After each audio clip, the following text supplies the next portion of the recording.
O relato de hoje, ocorrido na Espanha em 2017, é tanto mais chocante pela vítima ser um policial. Historicamente, desde o início da existência dos aglomerados urbanos ou as cidades propriamente ditas, surgiu a necessidade da criação de normas de conduta. Essas normas facilitariam as relações sociais e o respeito ao direito privado e coletivo. Foram elas também que, na sequência, deram ensejo à criação das forças policiais que existem em todas as cidades mundo afora, com o objetivo de servir e proteger a população, bem como de promover o respeito às leis, coibindo os delinquentes. Evidentemente que isso nem sempre ocorre, mas o nosso interesse aqui é de relembrar conceitos de certo e errado, que fazem parte da história de Rosa Peral e Rubem, seu marido, e outros colegas de farda. Eu sou o Marcos, sejam todos muito bem-vindos. Se gostar da história, clique em gostei, verifique sua inscrição no canal. Se puder, considere entrar para o nosso clube de membros. Recados dados, vamos aos fatos.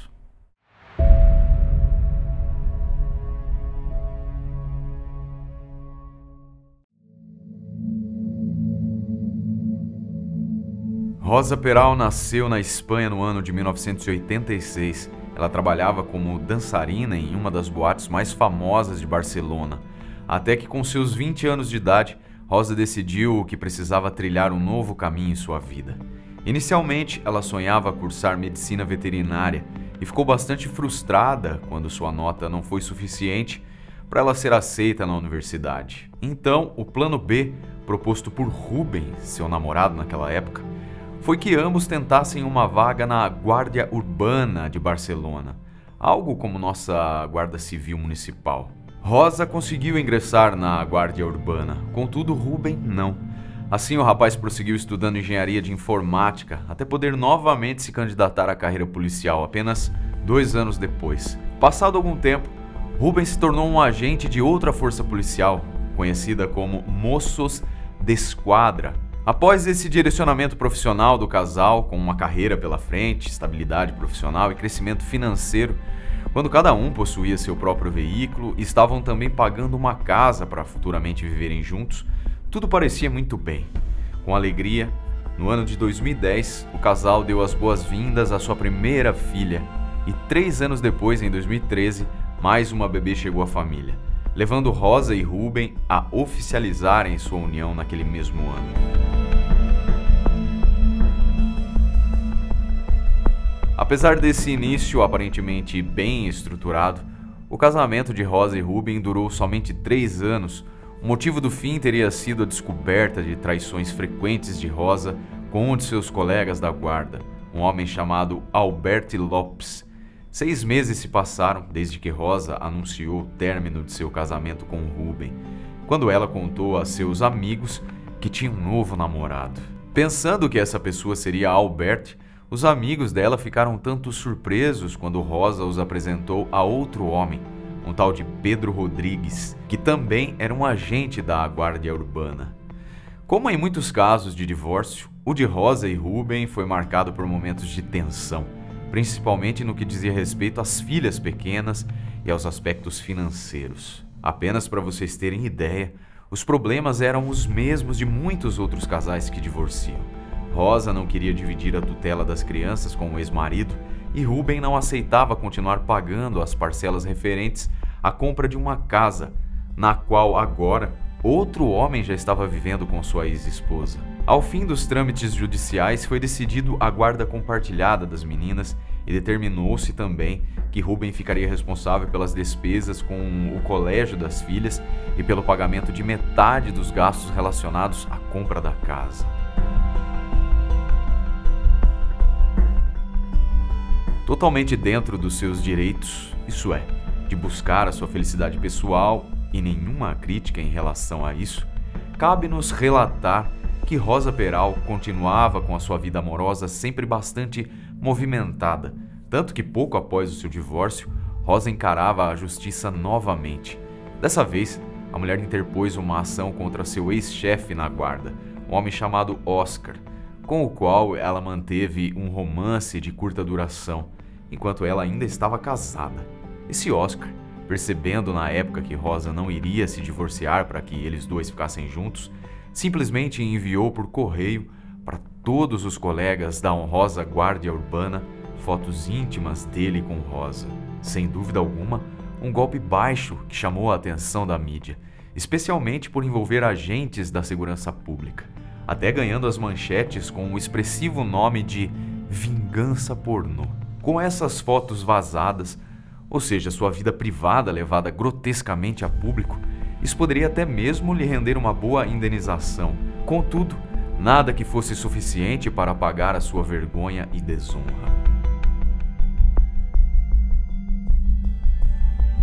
Dentro desse cenário, 2 episódios relevantes a serem mencionados foram ataques contra Ruben.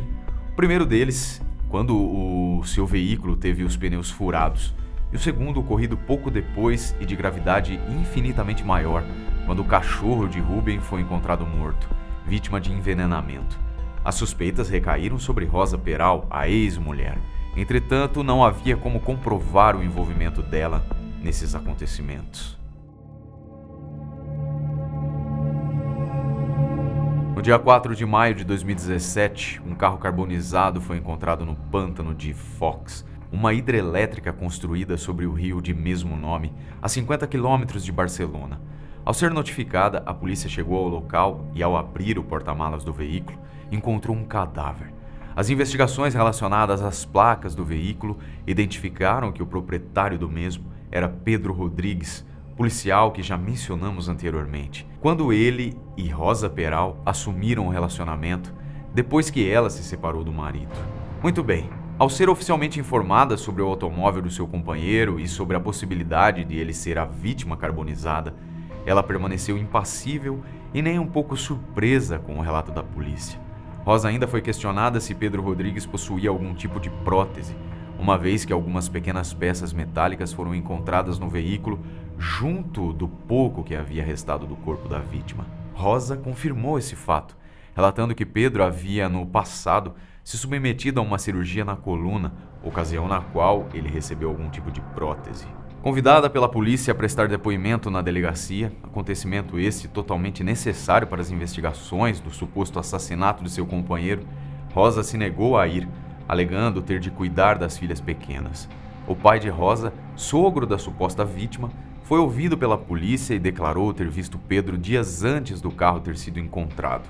Então, em 5 de maio de 2017, após a realização das análises pertinentes, pôde-se confirmar que as peças encontradas no carro queimado correspondiam às implantadas em Pedro. A vítima estava finalmente identificada, cabendo agora à polícia desvendar o mistério da morte do colega e levar os culpados à justiça. Antes mesmo que pudessem contatá-la novamente para prestar esclarecimentos, Rosa compareceu voluntariamente à polícia. Segundo ela, no dia 2 de maio, Pedro teria saído de casa sem dizer para onde ia. Rosa justificou que o companheiro ficou enciumado após ela ter telefonado para Ruben, seu ex-marido. Contato este que, conforme suas palavras, ocorria com frequência, por conta das suas filhas, mas que não era bem tolerado por Pedro, seu atual companheiro. Quando questionada sobre não ter reportado o desaparecimento do homem, uma vez que seu carro foi encontrado dias depois da última conversa do casal, Rosa alegou que aquela não era a primeira vez que Pedro tinha rompantes de ciúmes, saindo de casa e ficando um tempo fora. A mulher alegou que não imaginava o que poderia ter acontecido a Pedro, mencionando que a única inimizade nutrida por ele era em relação a Ruben, seu ex-marido. Como esta não deixava de ser uma pista interessante, Ruben passou a ser uma pessoa de interesse na investigação. Então os detetives, de posse dos dados pessoais do primeiro marido de Rosa, foram atrás dele. Embora ele tenha se mostrado um tanto nervoso em seu interrogatório, Ruben disse não saber absolutamente nada sobre o que havia se passado com a vítima e afirmou possuir um álibi, uma vez que estivera trabalhando durante toda a semana, o que mais tarde pôde ser de fato confirmado pelos investigadores. Como num jogo de passa ou repassa, o depoimento de Ruben fez com que a polícia adicionasse outro nome à investigação, Albert Lopes. Lembram-se dele? Pois é, abduzidos. mais um dos amantes de Rosa e também agente da Guarda Urbana. Este homem, ao ser interrogado, declarou total desconhecimento do que havia sucedido, mesmo que ele admitisse ter ido até a residência do casal naquele domingo, 2 de maio. Segundo ele, o motivo da sua visita tinha sido um pedido de Rosa, que telefonou para o amigo, muito aflita após a saída repentina de Pedro. Para a polícia, as versões de Rosa e Albert possuíam lacunas e contradições. Assim, foi feito um levantamento da geolocalização dos aparelhos celulares de ambos, nos dias que antecederam a descoberta do carro de Pedro. E vejam só, identificou-se os 3 celulares, isso é, o de Pedro, a vítima, de Rosa, sua companheira, e Albert, o amigo de Rosa. Eles estiveram juntos nos dias 1º e 2 de maio. Essa evidência já era suficiente para deter a dupla Rosa e Albert para as outras investigações. Dando prosseguimento ao trabalho de apuração dos fatos, tanto a casa de Rosa quanto a de Albert foram revisadas pela polícia. Na primeira, foram encontradas manchas de sangue que passaram por algum processo de limpeza. Já na casa de Albert, foram recuperadas roupas dele que também continham gotas de sangue. Ao ser detida, as chaves da casa de Rosa ficaram sob a responsabilidade de seu pai, que surpreendentemente confessou à polícia que havia mentido no momento em que afirmou ter visto Pedro ainda no dia 2 de maio. O homem, em lágrimas, confessou aos policiais que, por amor à sua filha, cedeu ao pedido dela para mentir caso ele fosse interrogado. Já sob custódia, Rosa deu nova versão dos fatos, na qual Albert, seu casinho passado, supostamente não aceitava o fato de ela e Pedro estarem vivendo como um casal. Assim sendo, Albert passou a ameaçá-la. Finalmente, no dia 1º de maio, Albert teria ido até a casa do casal exigindo que ela deixasse Pedro. Como isso não aconteceu, Albert retornou no dia seguinte e dessa vez munido com um machado e uma espécie de balaclava no rosto. E nessa versão hollywoodiana dos fatos, Rosa teria aberto a porta da casa ao agressor, que exigiu o celular dela e que na sequência teria matado seu rival Pedro, enquanto ele dormia inocentemente no sofá. Rosa teria apenas obedecido ao agressor, unicamente preocupada com a segurança das meninas, as suas filhas que dormiam no andar de cima da casa. Horas mais tarde, Albert utilizou o celular de Pedro para enviar mensagens de texto a seus amigos e até para a própria Rosa, como forma de não levantar quaisquer suspeitas de um desaparecimento. O plano ainda incluiu a utilização do celular e do veículo de Pedro, já morto há horas nas proximidades onde Rubem, o primeiro marido de Rosa, morava. Isto com clara intenção de posteriormente associá-lo ao crime, coisa que ela mesma fez ao ser interrogada. A mulher finalizou seu relato dizendo que comprou 2 galões de gasolina e com o traslado do veículo para o pântano de Fox, onde o carro foi queimado com o corpo da vítima dentro do porta-malas. Rosa, contudo, disse desconhecer deste detalhe até o momento que as investigações tiveram início. Aqui, acho que podemos resumir um pouco, pois nessa nova rodada de passa ou repassa, o depoimento de Albert colocava Rosa como a mentora intelectual, o cérebro por trás dos acontecimentos. Ele disse que a conheceu em 2013 e que desde então eles mantinham um relacionamento amoroso, que era do conhecimento de todos na guarda, exceto de Rubem, naquela época ainda casado com Rosa. Porém, durante certo tempo no qual ficaram afastados, Rosa teria conhecido Pedro, que era bastante ciumento, chegando a apresentar comportamentos agressivos com ela. Na versão de Albert dessa história, quando ele, em 1º de maio de 2017, recebeu uma ligação de Rosa, a mulher estava histérica, chorando muito e admitiu ter tirado a vida de Pedro.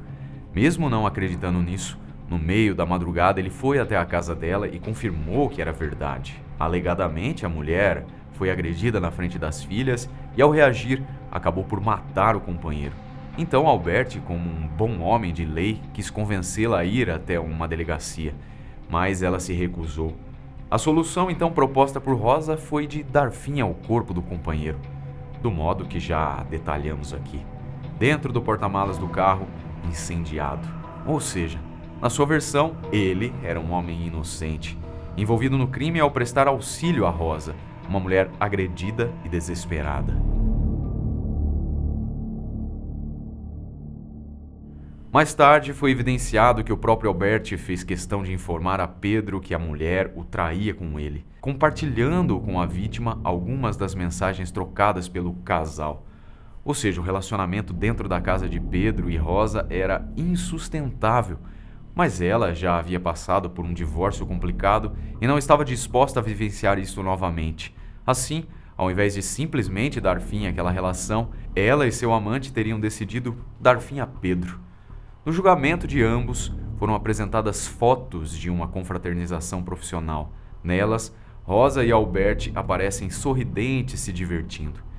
Era 4 de maio, justamente o dia em que o veículo incendiado foi encontrado. Fotografias encontradas na casa de Rosa puderam comprovar que em 1º de maio, ela, suas filhas e seus pais passaram o dia juntos em um parque, na companhia de Pedro e seu filho, um menino fruto de outro relacionamento. Nesse dia, a família teria chegado em casa depois das 9h30 da noite, e poucos minutos depois, uma chamada de Rosa para Albert pôde ser identificada pela polícia, precisamente às 21h51.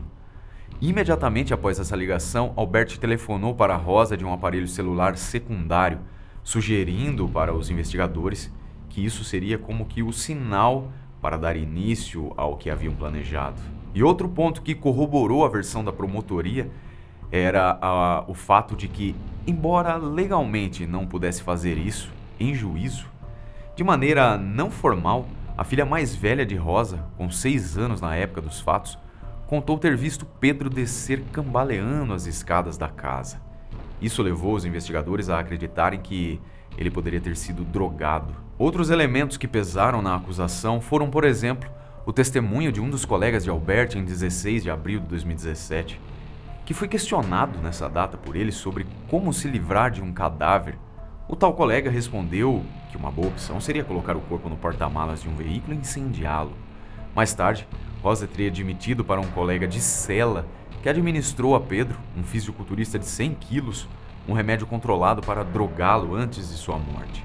No entanto, pelo estado do corpo e por nenhum dos envolvidos ter revelado o que exatamente fizeram, a causa da morte de Pedro Rodrigues não pôde ser descoberta.